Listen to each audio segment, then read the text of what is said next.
என்ன பண்ணி வச்சிருக்காரு? அப்பா இருங்க பேசிக்கலாம் இருங்க. என்னடே பிரச்சனை? சத்தம் தெரு வரைக்கும் கேக்குது. என்ன பிரச்சனை? குடும்ப மானத்தையே வாங்கிட்டா. எவனோ ஒருத்தவன ஊர் பேர் தெரியாதவன லவ் பண்றேன்னு சொல்லிட்டு அவனை தான் கல்யாணம் பண்ணி வந்து நிக்கிறா. இந்த இளவெல்லாம் பத்தாதுன்னு அவனை வீட்டுக்கு கூட்டு வந்து பேசணும்னு சொல்றா. என்னடே சொல்ற? அந்த பையன் வந்திருக்கானா? ஆமா சித்தப்பா, வெளில தான் நிக்கிறான். நீ கிருஷ்ணசாமி பையன் தானே? வீட்டுக்கு போனா கூப்பிடு. அண்ணே, அந்த பையன் யார் தெரியுமா? உனக்கு உடம்பு முடியாம ஹாஸ்பிட்டல் இருந்தேல்ல, இப்ப பிளட் தேவைப்பட்டுச்சுல்ல, அந்த பையன் தான் பிளட் கொடுத்தான். என்னப்பா சொல்ற?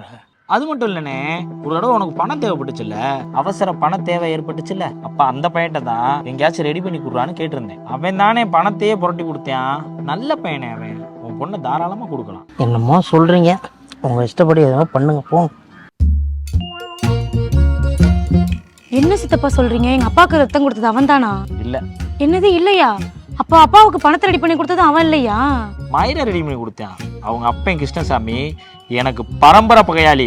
அவனை எத்தனையோ தடவை நான் பழி வாங்கணும்னு முயற்சி பண்ணி தோத்து போயிட்டேன். இப்போ எனக்கு கிடைச்சிருக்கிறது அருமையான சந்தர்ப்பம்.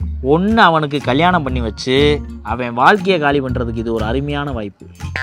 நீ எப்போ அந்த குடும்பத்துக்கு வாக்கப்பட்டு போறியோ அப்போ அந்த குடும்பம் கெட்டு நாசமாக போயிடும். எனக்கும் உன்ட்டு இருந்து எங்கள் அண்ணனை காப்பாற்றின மாதிரியும் இருக்கும். ஒன்றும் கவலைப்படாதுமா, நீ விருப்பப்பட்ட பையனையே கல்யாணம் முடிச்சு கொடுக்குறேன். என் தலைமையில் உன் கல்யாணத்தை ஜாம் நடத்துகிறேன். நீ போடா.